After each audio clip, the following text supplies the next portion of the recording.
Hi, welcome to Inspiring You with Sylvia Yu. I am very honored to introduce Abigail Thomas. She is a legend. Stephen King calls her the Emily Dickinson of memoirists. Abigail is the mother of 4 children, 12 grandchildren, and she's lived most of her life on Manhattan's Upper West Side. And in a former life, she was a book editor and a book agent. Then she began writing.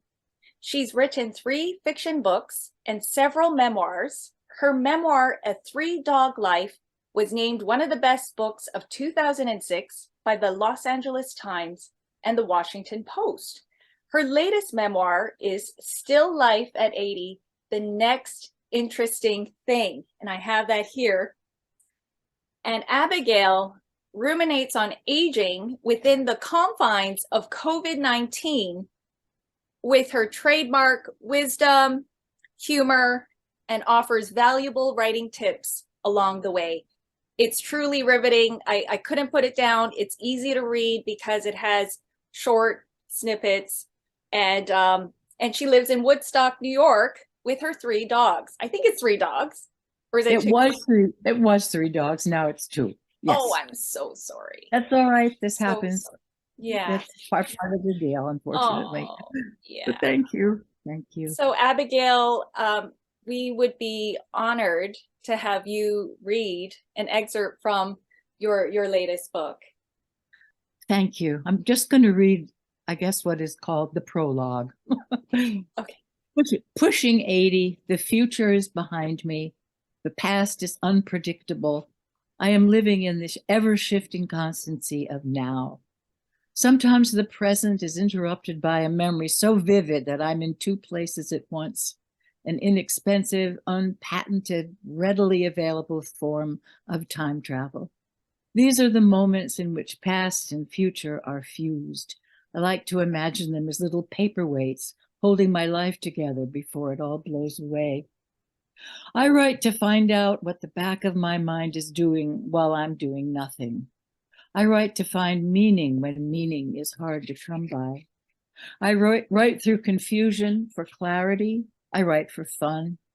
I have productive times when I wake up giddy and in gear, curious to find out where I'm headed, and lackluster times when I don't or can't write at all. Times when it's hard to have faith that the next thing will appear, the next interesting thing, and there seems no point to being me. I've been at this long enough to know there will always be the next thing, but I need an open mind. Sometimes it shows up in disguise, a bug, say, or a particular shade of blue, a joke somebody made that wasn't funny.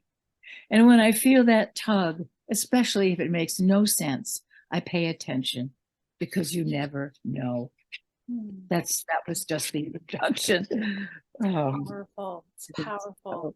Oh, thank you. So you live alone. Do you think your output of writing would be the same? Would you be able to write if you had another person in the house with you? I would be very irritable if I had another person. I've had other people in the house. I've had kids and grandkids living with me from time to time, but I'm good alone. I like it. Yes. I like it. Yes. And I'm not. I have dogs, and I have a telephone, and a couple of my kids live nearby and visit, but I like living alone. Really do. Yeah. And dogs are very healing, as companions, Dogs aren't they? are wonderful. Yes. They are. Yes. Yeah. When you talk about what is that term? Love that has no. What is that? What is that? Unconditional love. I'm so irritated by that term. Yeah. I feel unconditional love for my animals. Yes. Human love is more difficult. It is. It is. Yeah. I agree. I once asked my daughter, why is it so easy to love your dogs? And she said, don't talk, Mom. Yeah. They don't get irritated over something you said at breakfast. Carry a grudge until afternoon. Yeah. They're companions. They just pour out love. So how did you get your start as a memoirist? And how did the writing flow in that direction? Well, it took me a long time to write words that went all the way across the page. Anyway, I didn't start really writing stories or anything till I was in my late 40s. Ah, But and most of the fiction I wrote was, we use our lives. An old friend of mine died, a man that I'd been married to for a short time, and then we'd become very good friends afterwards. And he died, and all these little pieces came streaming out of me, and I had no idea what they were, but it was memories of the way long ago past, memories of the two of us together, just a whole bunch. And I didn't know what it was, but you don't mess with the muse when she's active.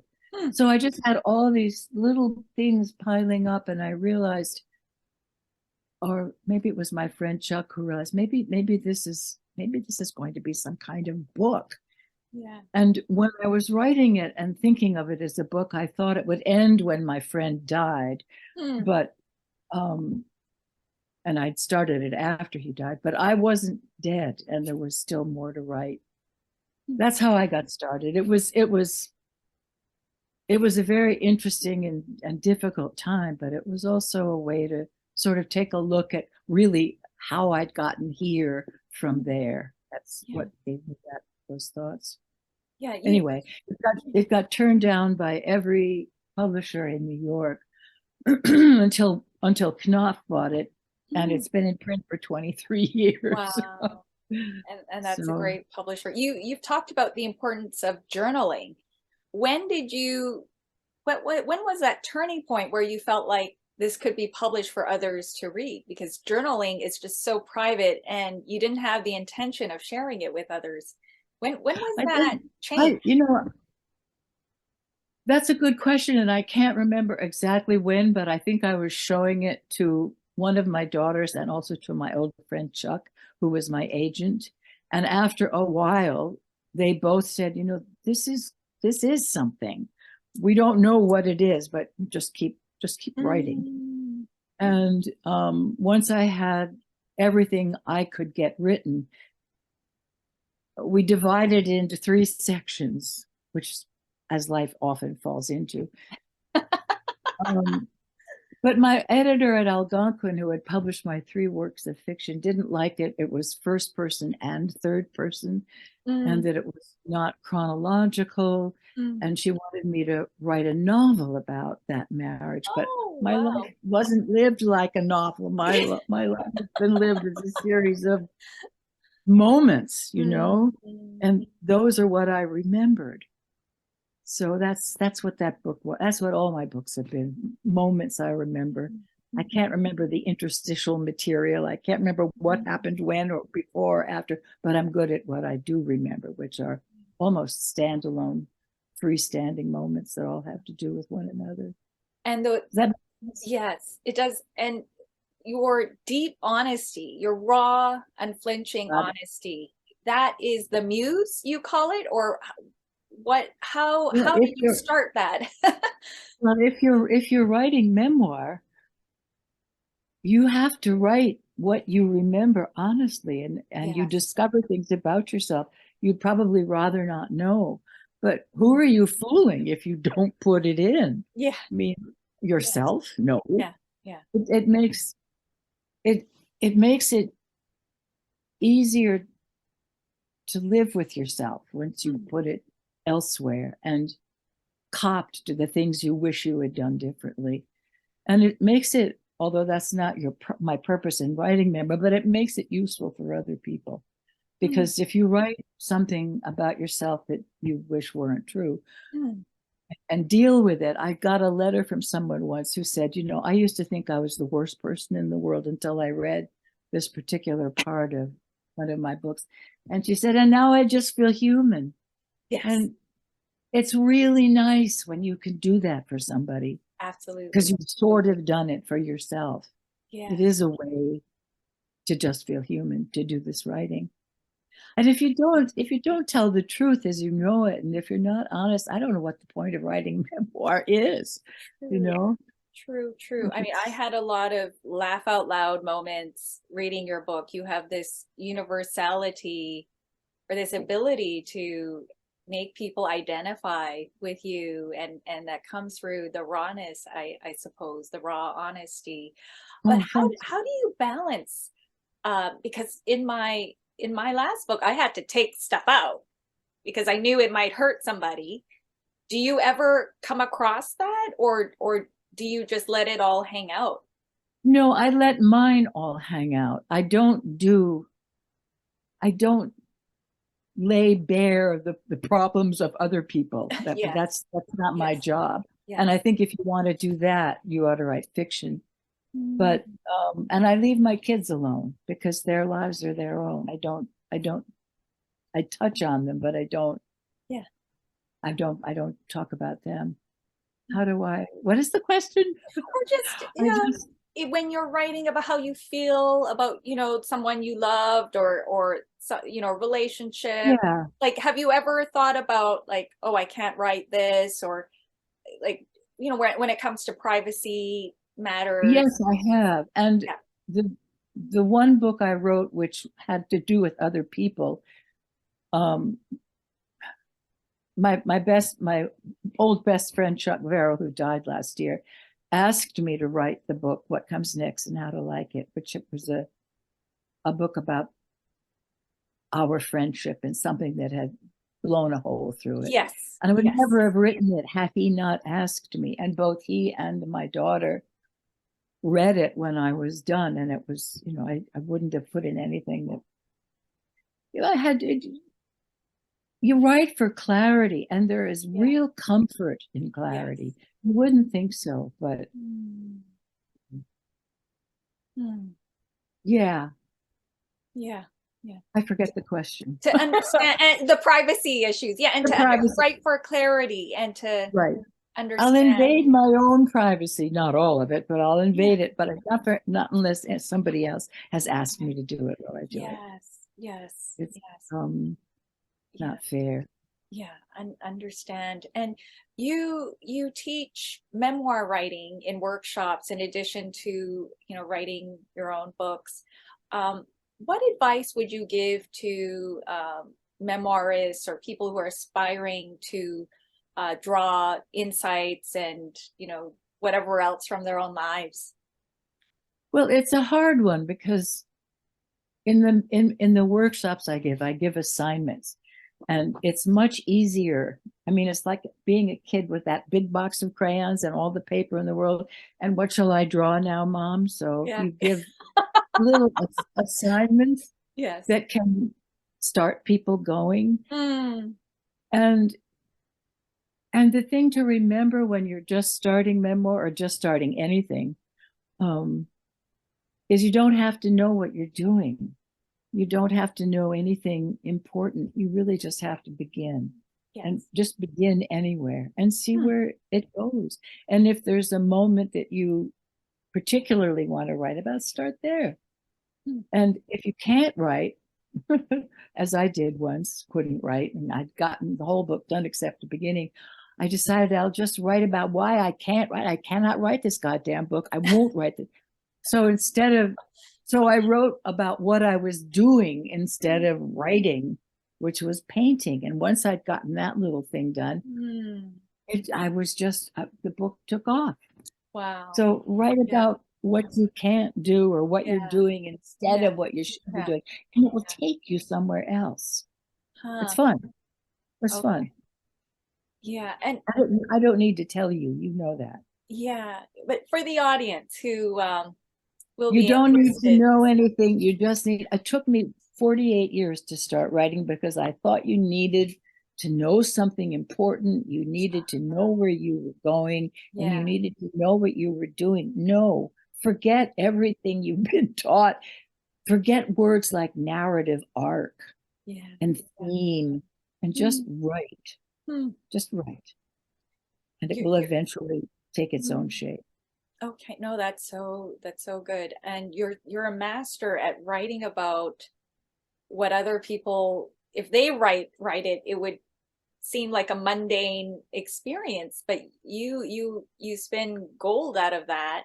How do you, how, yeah, what kind of advice would you give to people who want to do the same, like write about the quiet moments, write about, you know, the ordinary details, and draw something from that? Well, I think you need two things to age successfully. One of them is your sense of humor, and the other is to stay curious. So if you're curious, there can be a little brown ant walking up the side of your bookcase. Yeah. And you can become suddenly, what is it doing here? Where are its friends? Is it lonely? What kind of ant is it? How Yeah. many millions of years older ants? And you get all, I mean, it's so interesting. So just, I guess I'm not answering your question. No, I love it. Keep going. Well, Love it. curiosity will take you through a lot of hard times, and it will get you writing when the next interesting thing is always there. And if there's something that keeps bugging you and it doesn't seem like anything that has to do with anything, write it down and see where it's leading you. Because the back of your mind knows more than the front of your mind, but you've got to give it some kind of way out, you know. How do you do that? How do you let the muse out, and how do you draw yourself out? I sit still and I don't do anything, and I just look around. I don't know how I do it. If I'm, when you're writing, you're writing all the time. Half of writing is walking around the house muttering. Yeah. But nobody knows that unless you're a writer. Yeah. You have to find some way to let the muttering come. I don't know. Sit down and start. Just start nowhere. Yeah. Curiosity and sense of humor. Okay. Use those two things when you're wondering what to write about. Love it. And sometimes write about being unable to write, and that will take you somewhere. Oh, I can't. Yeah, no, that's great stuff. Were there any surprises when you were writing Still Life at 80, the next interesting thing? I mean, were there certain stories that you were like, wow, like I wasn't expecting this to come out, like the ghost story, or I mean, I was fascinated by when you wrote about the egg yolks, like you kept painting eggs and families of eggs and eggs that were cuddling each other. Like I laughed so hard. I know. I have the little pogo sticks are right. I couldn't stop. Oh my God, it was so much fun. And oh God, yeah. Yeah, that was fun. Yeah, that surprised me. The egg, because that was the phase I went through several years ago. The egg phase. And why? And why? Why? Do you like eggs? Do you eat eggs in the morning? It was just yes, but it was just so much fun to paint them because I used to paint with house paint, great big things so you dip your dinosaur leg or whatever piece of broken toy you've got into the yellow paint, and then you hold it over the glass and it drips and makes a perfect circle.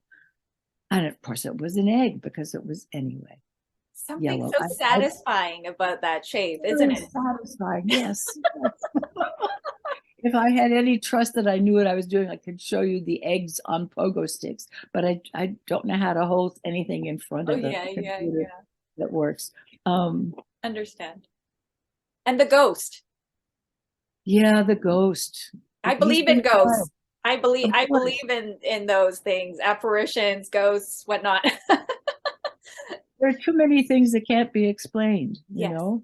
And I like mystery as its own answer. It's just, what was that? Who knocked on my bedroom door in this empty house? Yeah. And maybe if I were 50 years younger, it would have scared me.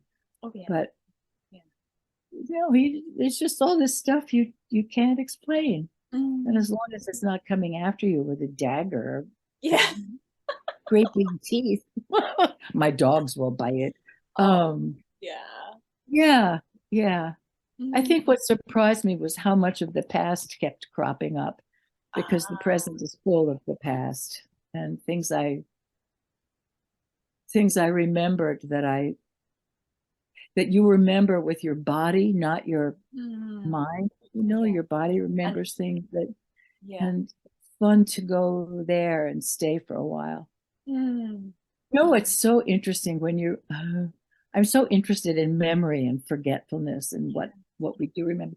But you know how when you're going someplace and you get in your car and you suddenly, it's not your brain, but your body has this sensation and you know you're forgetting something. Yeah. Does that happen to you? Yes. Yes. All the What time. is that? I'm very Is that, forgetful.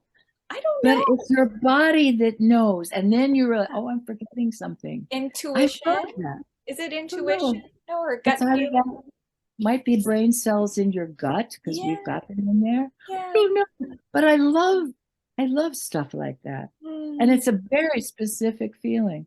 Oh Mm. my God, I'm forgetting something. I don't know. a lot of a lot of a lot of physical memories came back while I was writing this. And that But was because of the pandemic and how yeah, world stood still. Life came to a halt. And I it mean, did. it's once in a lifetime thing. I mean, once in every 100 years, so they say. So Probably not so much, probably more than that now. yeah. But you just, it also gave you time to notice things you might not have otherwise noticed, because there Yeah. was nothing else to do. So a Yeah. little brown ant on my bookcase Yeah. fascinated me, and the goddamn cluster flies and the wasps and Yeah. it was, So yeah. so overall, was the pandemic excruciating or was it a blessing in disguise because you were able to plumb the depths of your body memories, your physical memories? It was, it was, it was not bad for me, but I'm very lucky. Yeah. I'm very lucky. I didn't get sick. I didn't lose anyone. It was a Wow. horrible, terrible, terrible time. It But, was. and there's nothing you can do about it. I Mm-hmm, can't help anybody. mm-hmm, mm-hmm. And so I was lucky. I liked being alone. I had a friend who grocery shopped for me, and we'd have conversations once a week. And that was Oh, fun. But yeah, yeah, yeah, yeah. But did Chuck pass away during the pandemic? He must have no, passed, Chuck died last January, just Okay. a year ago, January. Right, No, right. last January. That's right. Yeah. Yeah, Yeah. that was bad. That was bad. Oh, But I'm he so was sick sorry. for, thanks. It's somebody yeah, I mean, you refer yeah, to him all the time in your book, in Still Life, yeah, right? yeah. And right. And then the one before it was all about him. We had Yeah. met when I was the slush reader for Viking, Wow. something which there are no such things as slush readers anymore. People who, Mm. read what comes over without an agent. Ah, Anyway, we yeah. knew each other very well for a long time. Right, right. And are And you it was writing about that? The only aftermath what of, I've only what I've only what I've written. I am writing a little something more, yeah. okay. Um, Mm. it was funny writing this because this was the first thing I wrote without Chuck's having read it, Um, because we met in 1979 and I started writing in the late 80s, mm, and he was my agent. mm. And I was used to him as my sort of North Star, saying, yeah, Ah, this is good, this is good, this is yeah, not so good. This is, yeah, and yeah. so it was the first thing I'd read without his seal of approval. And I Um, wasn't the least bit sure about it. mm, Um, yeah, I miss him. I miss yeah, him. yeah. He was a lifelong friend. I mean, for most of your adult life, right? Yeah, I Yeah. don't think anybody knew me better, Wow. and I knew him. Yeah, So it yeah, was, yeah. I, yeah, Mm, no fun. mm-hmm, mm-hmm, mm-hmm. Um, I understand. I'm so, so sorry. Oh, thank you. Yeah. We all lose people we love. Yeah, it happens and it's happened to me as well. I empathize on some level. Um, what would you say are one or two major milestones in your life? Just your life in general. You could talk about your writing life if you want to, but one or Everything two. I got pregnant freshman year of college, Yeah. and I got kicked out of college, Mm, and I got married, and I started to have children. That was number one. mm, Big, big thing that altered whatever the track of my life would have been. Wow. Second was, what was the second? Oh, I guess getting the job at Viking, because I'd really never had a job before, but I was getting divorced and looking for work. And I liked writing and I liked doing editing. Yes. I wasn't writing prose, I was writing poetry back then. Oh God. And then, if it's my writing life, which is my life, it was suddenly realizing at some point, oh, you don't have to know it's like making your first pie crust. You'll roll it out and it won't be a good pie crust, but you keep on making them and making them. And eventually you can make a good pie. It's the same with writing, I thought to myself as I sat in a car at 48. Oh, I love that. Well, that's another story. But anyway, so that got me started. I was willing. You have to be willing to write badly in order to write well. So you have to leave your ego somewhere elsewhere than where you're doing the work, because you're going to write badly. You're going to get it. And when I first tried very hard to write an actual story, instead of crumpling it up and throwing it in the wastebasket, okay, I'll try it. I'll sit this way and I'll try it again. And it took me an afternoon, but I finally got the story going. And then I was off and running because I'd broken that impossible barrier of, you don't know what you're doing. Who do you think you are? I'd gotten through that. Yeah. And that's something I think not everybody needs to get through. Lots of people don't have that problem. But you have to write badly in order to write well. And it's no big deal. Yeah, I think that when I started to write serious prose or whatever you call it, I've done, that was the third big thing. It coincided with getting married for the third time, which was nice. I don't know, but there's so many. I have 4 kids. They're very important to me, but I can't. If I'm talking about my what I do, those are the 3 things. I'm a writer, and this is how I got where I am today. It took a long time. Oh, but you've been so prolific. It doesn't feel prolific. I mean, this takes me 7 years to write a book practically. I am 81, so I've had quite a bit of time. I don't feel prolific, but I still have a real good time doing this. And for anybody who's had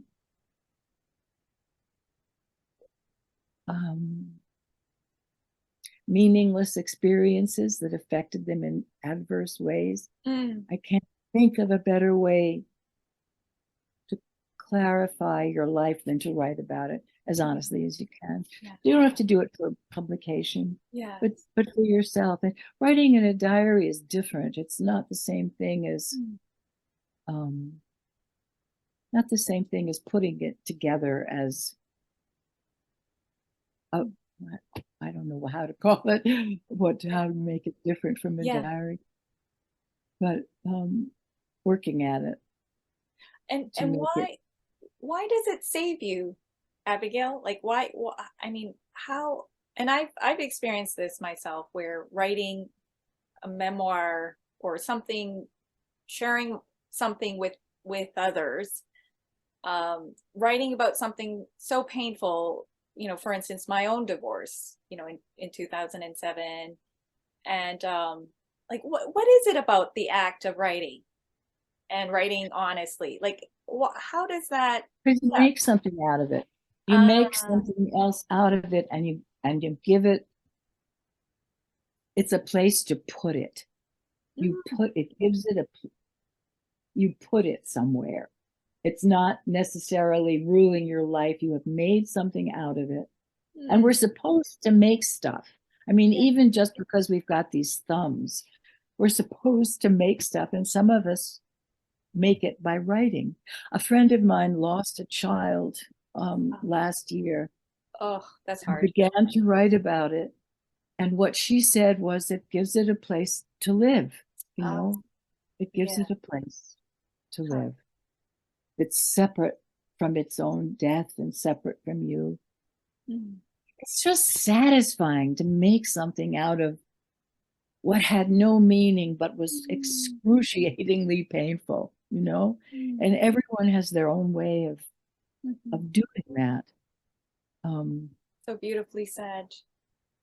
But Yeah. don't it is based finally, really, it's clarity. The best gift you give yourself. Understanding, a kind of understanding. How did I get here in this chair? The long way round. Yeah. The long way round is always a good. I'm sorry about your divorce. Oh, That's awful. yeah, thank you. I mean, it was so terrible going through it, but in hindsight, it made me a better person and it became the best thing that happened to me. I mean, as gruesome as that sounds, but I'm Doesn't glad sound for gruesome. it. I'm glad for it. And that's why I identify with, a lot of your writing, where you write so honestly. It challenges me in a very good way to plumb deeper, within, because I find that, and most people will probably say the same, that we hold back. We hold back. But And you already know it. You know what? Everything that you don't want to write about has all its power in the dark. yeah. Oh, Once you bring it out of the dark and hold it up, it's finite. yes. It's still painful. It's still ghastly. It's still something you wish weren't, but it has no power in the light. All its power is when you keep it in the dark and don't look in that box. Don't go in the basement. Yeah, That's where all the power is. Bring that's it up and look at it. love it. That's pure wisdom. Who has inspired you, Abigail? Who has Well, inspired you the most? And it could be more than one person if you want to share who has about more than one inspired person. me? Oh God. Well, my kids inspire me. My kids who do things that I couldn't have done. Oh, Mm, There was a woman named Lucy Greeley who wrote a book called Autobiography of a Face years ago. That book was, if you want a sort of the perfect example of honesty about oneself and what happened, sparing nobody, but not writing for revenge. That was an inspiration. wow. Autobiography of a Face. That's a really great book. Mm-hmm. My students inspire me. On Thursdays, I give a workshop for people with cancer, and Yeah. they teach you there's nothing like a dying woman to teach you how to live. Oh, yeah. And Wow. that's I've been doing that for a long time. Oh, that's special. My Those husband people overcame inspire cancer, me. so I understand a little bit. Yeah, no, Yeah. it's a Yeah. my daughter had it, and after Oh, she was well again, I wanted to do something at the oh, cancer support center that had helped her, and yeah. I Oh, started a that's memoir workshop. special. Yeah, and also the people in my workshops who just work their asses off to become better writers, and they do. Mm, mm, They do. mm, And the trust we have in one another mm, in a class where mm. we've all been together for a long time and write as honestly as we can. Wow. What was the hardest part of writing A Three Dog Life, where you're chronicling the aftermath of your late husband's head injury? And yeah, The what was the hardest part, hardest part about making sense of that? the hardest part for me in writing that was the moment when I moved up here to be near where he lived because there was Oh, no place in the city that would take him. I moved up here. I was giving workshops. I was enjoying my life. And then I said to myself, you built this on his tragedy. mm, If you could go back and make his accident never have happened, would you do it? And I hesitated for a moment. oh, And then I thought, okay, I'm I don't deserve this life or any life. I have built a certain amount of happiness on Rich's real tragedy. And I didn't know what to do with the person that made me into. So I did what I often do when I'm faced with something I don't understand. I look up words in my dictionary of Indo-European roots, which is really interesting. Yeah. And I looked up guilt, and it always meant guilt. I looked up, and then I looked up the word acceptance. And the word acceptance came from a word that used to mean a thread used in weaving. And Wow. that moment changed my life. I was still weaving. This terrible thing had happened, and the thread had broken, but I had to keep on weaving. And that was what my life was. And that really, that word and that origin changed my life forever. Terrible things will happen, but you have to keep on weaving. You just have to keep on weaving. And there's nothing that was the hardest thing I ever wrote. That was the most despicable I ever felt myself to be. And then that was what freed me. The word, the origin of the word acceptance, because I hadn't accepted it. Anyway,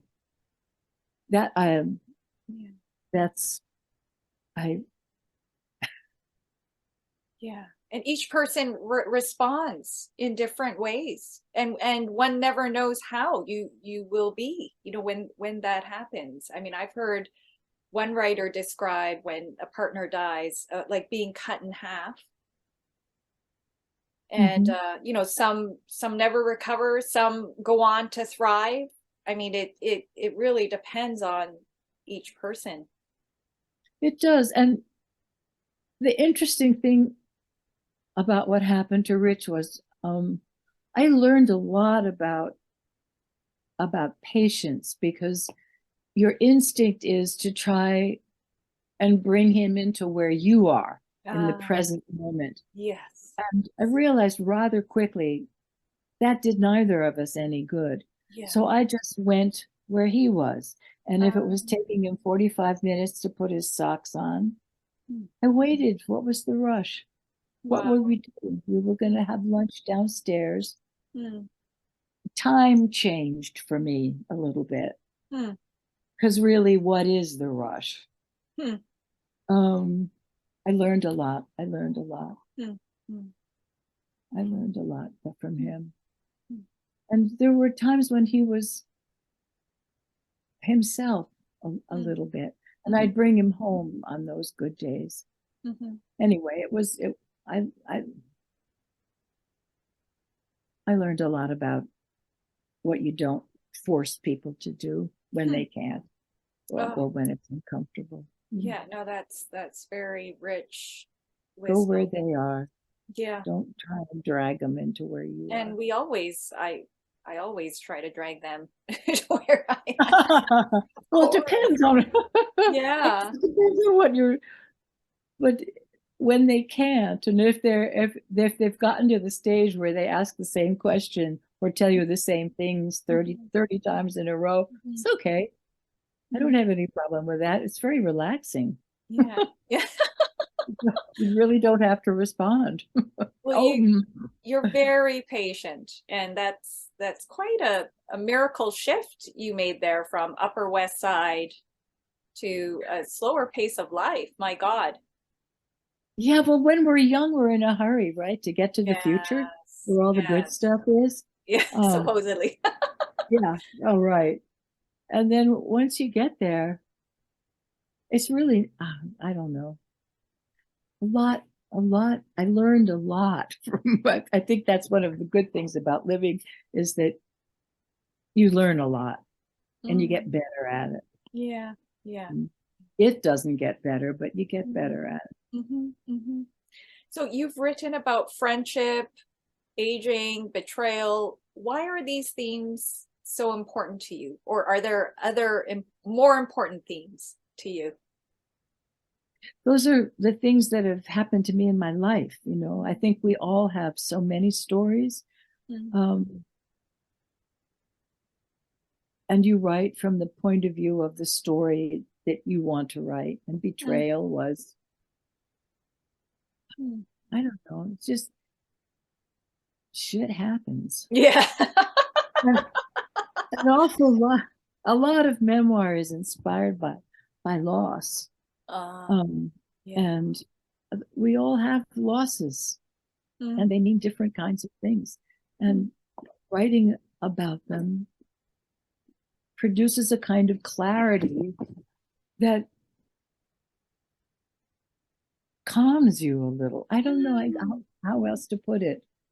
Clarity is so comforting. Yeah. So would you say that, I mean, do you agree there are no happy writers? I'm a happy writer. Are you a happy writer? Okay. I love writing. I don't,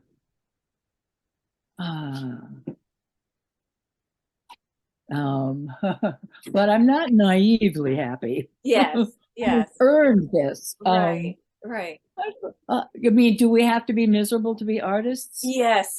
Yeah, I think we need to look closely at our lives to be writers, and that can be painful. All of it, of course. Yeah. But that's not.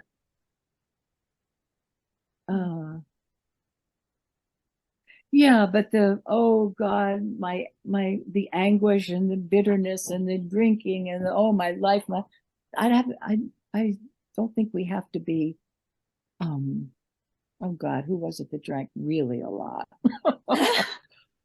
we don't have to turn that into a cool thing. Right. You know? Right. If you're not miserable, you can still write. You'll find things to be miserable about.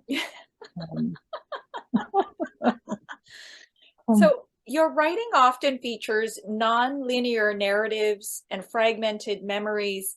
How do you approach structure and pacing when you're crafting a memoir?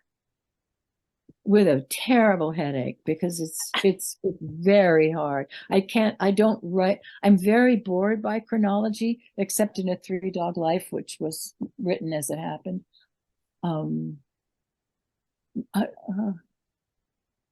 My memory is I'm very good at remembering freestanding moments. I'm good at that. I can't remember what happened before this particular moment or what happened after, but I'm good at those moments. And when I write one, because it's come into my head, it generally leads to something else. I don't know. And then putting it all together is often really difficult. This book was easy because it had COVID in the middle.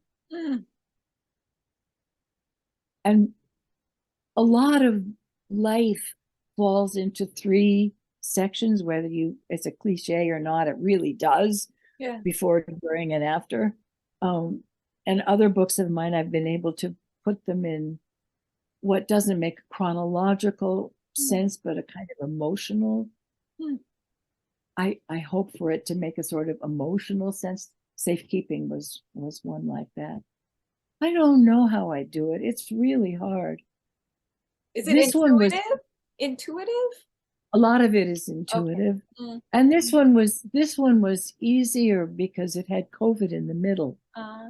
I could do the before COVID, the COVID, and then after COVID, where little bits of agoraphobia, which had begun to grow inside me, showed up after there was no lockdown. And I wouldn't want to leave the house. I'd get ready to go get groceries, and I'd get as far as the car, and then I'd run back in the house. Yeah, I had a little bit. Yeah, understand. Yeah, that kind of thing. And and turning 80 was a big one. 80 was, that had that that. You look fabulous. You don't look 80 at all. No, but that's very nice of you. Absolutely not. Yeah, it's nice. It's a great age. I just feel so proud of myself. Oh, do you? I got to 80, and then I got to 81, And I know people are living till they're 105, but Yes. 81 is still good for me. And I love that line when you say, when you wrote, when I see a young person, you're thinking, I'm glad I'm not her or him. Thank And God that's that how is. I feel. I feel that when I look at high school students, I'm like, oh Oh God, my God, you poor thing. Oh God, if only you could just sleep through. No, but you got to live through it because you got to learn from it. yeah, yeah, yeah, Oh, if only what never to do again. The yeah. nice thing about being this age is that all the things that you cared so much about, you just don't give a shit about I anymore. love that. You just don't care what you Yeah, look like. You don't care yeah, what you're wearing. right. It's just, I It's mean, all that liberating. is liberating, completely liberating. Yeah, it's wonderful. I love it. And more so than, when you hit 40, that it's supposed to be that way where you don't give a damn and all that. So No, it's like I even looked, more. I looked good at 40. I looked good at 50. Mm. After about 60, I was an older woman. Mm. It's just you when I was young, I put all my value on what I looked like. That was what I had to offer. Yeah. Um, and it was what defined me. Mm. And now I define myself. I'm a writer. That's all. I'm a writer and a mother. Mm. Nothing to do with any kind of attractiveness or any Mm. kind of, it's Mm. just, I don't know. Yeah, yeah. It's so much simpler. Mm. Yeah. It's just so And much simpler. and was that because you had beauty? I mean, there were cat I was calls good when you, looking. right? You were sexy, you were attractive. There were cat calls when you were walking down the street, right? So was Yeah. that part of And it? And that was what I valued in myself. And I thought, aha, dog, and now daughter. Um, Good morning, honey. I'm just doing an interview. hello. Um, It's universal um, though. I think with social media it's become worse. Everybody values staying young and looking good, using makeup and well, it's our whatnot, culture, the Western, right? it's the Western culture, Absolutely. and Absolutely.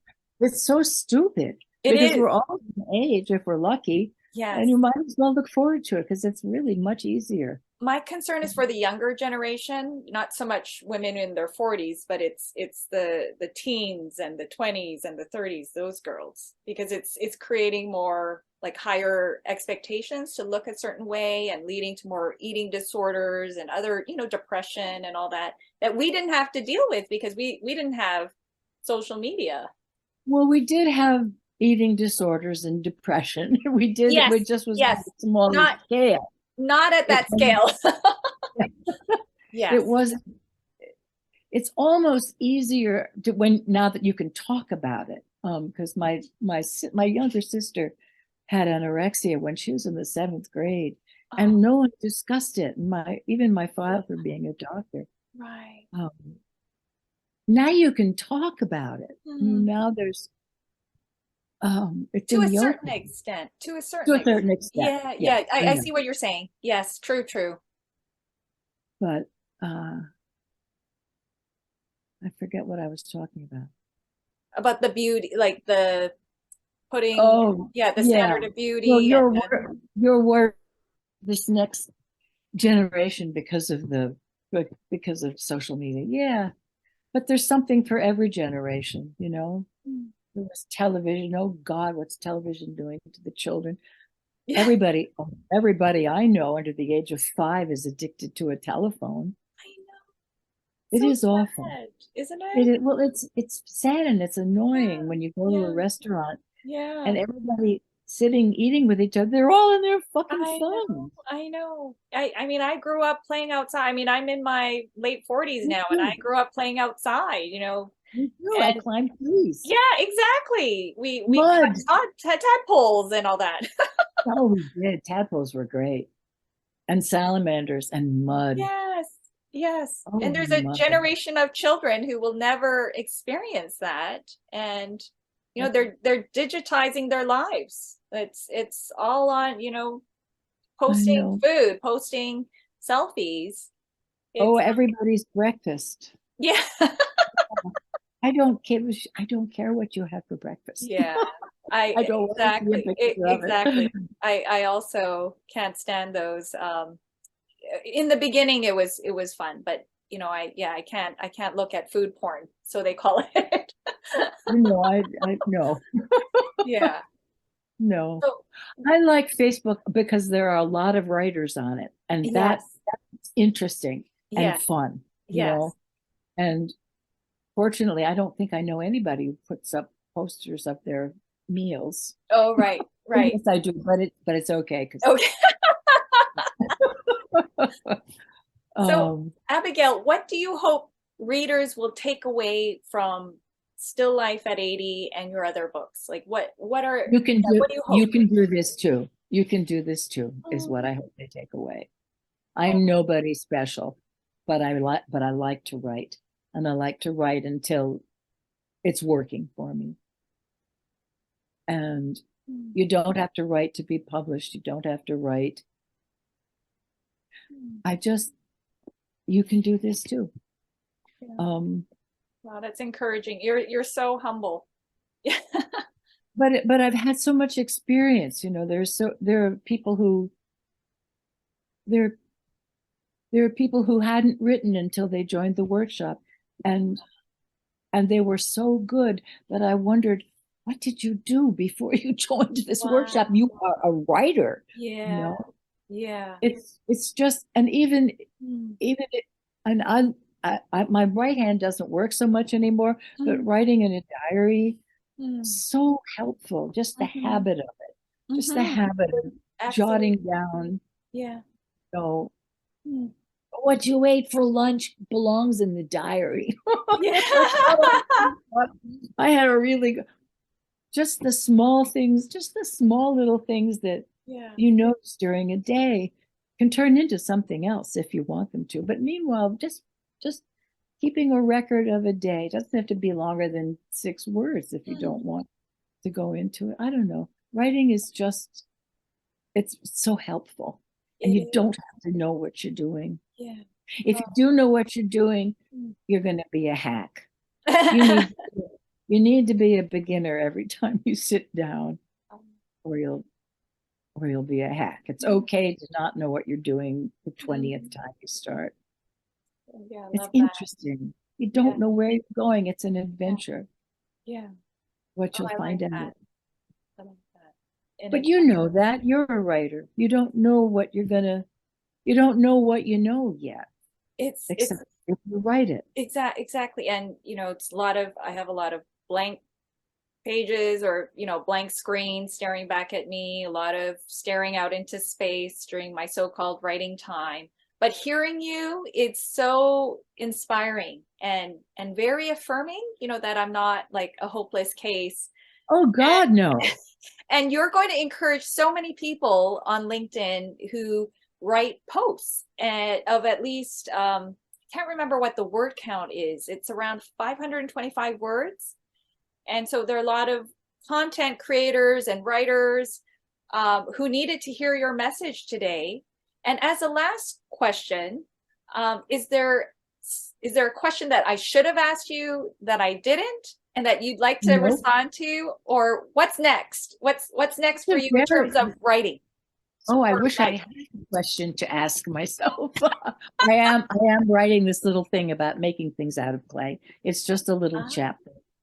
I kind of, since so much memoir is born of loss, I don't think I want another loss to write a memoir about. So I'm just fooling around with yeah.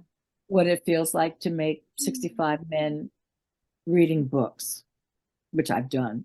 mm. I just, oh, I'm going to make a man reading a book. Now I'm going to make another and another. That's what I'm writing about. It's what Oh, I'm doing, just what I'm doing. And that's it's fun. that's But lovely. thank you. It was a wonderful interview. You're so interesting and nice. I love you, Abigail. Oh, I feel like I've known you for a while, and oh, me too, oh, you. Yeah, I love you. And so how can people find you? Please share your website, and are you on Facebook? Can you share I that am maybe on for I am on Facebook. My okay. website is kind of old and beat up, but I am on Facebook. And and I don't know how you can, if you want to get a hold of Still Life, you can get it through Amazon. I don't know how many bookstores have got it. Anyway, thank you very much. This Thank was really you. very Thank nice of you. you. Hold Thank you on. very much. Do not leave the Zoom. Oh, I will end with everyone needs to get a copy of Still Life at 80, the next interesting thing. It is really giving me a lot of inspiration and motivation for my own writing, even on LinkedIn. This is very helpful for LinkedIn content. It's hilarious. There's a lot of wisdom, and pick up her other books, a three dog life, what comes next, and how to like it. Right? Is that's your that's it. other Yeah. that's your other one. I want to read a three dog life next. Abigail Thomas has her own website, and I will share that in the post. Or I've shared that in the post, and I will also share the Facebook link as well. So thank you, Abigail. What an honor to have you on No, the show, no, and it was lovely. Thank you. I'd love to bring you back again to talk about writing in the near future if you're willing. And Sure. yeah, it'd be great to have you back again. But please get your copy of Still Life at 80 by Abigail Thomas, the legendary memoirist. And Elizabeth Gilbert, the author of Eat, Pray, Love, said, I would follow Abigail Thomas on any journey she ever takes. Anne Lamott said of Abigail Thomas, of Still Life at 80, this may be the most honest book I've ever read by one of the most beautiful writers I know. Dizzyingly truthful, often funny, lyrical, wise. And I have to agree, it's beautiful writing. And Thank you. by a beautiful person, Abigail, yeah, people fall in love with you through their writing, and by seeing you, it's an honor again. And thank you so much, everyone, for Thank you. watching. Thank you very much. Thank you.